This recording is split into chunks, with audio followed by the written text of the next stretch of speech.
D'abord, en préalable, Monsieur Thébault, je voulais juste vous dire qu'a priori, les centrales nucléaires ne sont ni éligibles ni au dispositif Ariane, ni au PCAE. Donc voilà, on a élargi notre débat là, mais en préambule, pardon, excusez-moi, je voulais redire que dans l'arbitrage général, mais qui est un arbitrage budgétaire, donc qui n'est pas le sujet d'aujourd'hui, nous aurions souhaité effectivement qu'il y ait moins de fonds aujourd'hui pour l'investissement dans les équipements et bâtiments du secteur agricole et plus pour la recherche, la formation et la diffusion des pratiques qui fonctionnent et qui donnent des résultats, et nous en avons.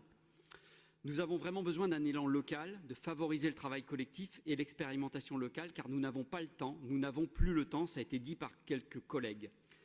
La présentation des règlements d'intervention, et notamment sur le PCAE, est quelque chose d'assez technique, et on ne va pas rentrer dans le détail aujourd'hui, mais je voulais étayer, en fait, on vous a dit depuis ce matin que nous trouvions que le plan eau et l'ensemble des choses qui étaient présentées aujourd'hui manquaient d'une certaine colonne vertébrale, et surtout que les politiques que vous menez dans les différents sujets ne sont pas toujours en cohérence avec les éléments politiques qui nous sont donnés. C'est-à-dire, on dit voilà, on veut protéger l'eau, on veut protéger les captages, sauf que concrètement, comment ça se passe quand on arrive dans les dispositifs particuliers? Et je voudrais vous citer un exemple. Dans le PCAE végétal, donc le dossier qui accompagne, on a une sélection par points que l'on salue, c'est-à-dire on va accumuler des points qui vont nous permettre d'être sélectionnés ou pas dans notre projet et donc de prioriser les projets. Et on voit finalement dans un des items que la possibilité aujourd'hui ou le fait de substituer les intrants chimiques par des techniques alternatives, ça apporte 100 points. Donc ça, nous, on trouve ça génial.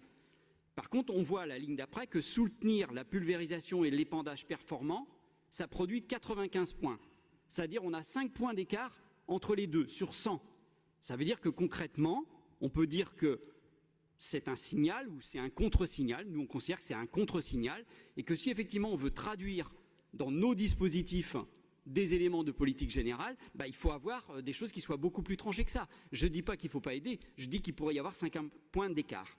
Donc incantation, petite phrase, mais pas de connexion avec les leviers dont vous disposez et surtout pas ou peu d'actions réelles. Tiens, ne serait-ce pas ce que disent les scientifiques, ceux du GIEC, mais aussi beaucoup d'autres, le secrétaire général de l'ONU qui dit que la réponse des politiques est pitoyable, mais aussi la jeunesse qui se soulève et se questionne, et pas simplement au soulèvement de la Terre. Vous vous êtes offusqué des événements de ces derniers jours, mais vous n'avez rien dit sur l'inquiétude qui gagne la jeunesse, et c'est cela que moi je trouve catastrophique. Nous n'avons pas eu un seul mot dans cette Assemblée, ou très peu, pour dire qu'il se passe quand même sans doute quelque chose. Comment on en prend compte? Ok, les manières de faire ne sont pas forcément sans doute les plus appropriées et qu'elles a choqué beaucoup de monde. Mais comment prend-on réellement en compte ce qui se passe aujourd'hui? Merci.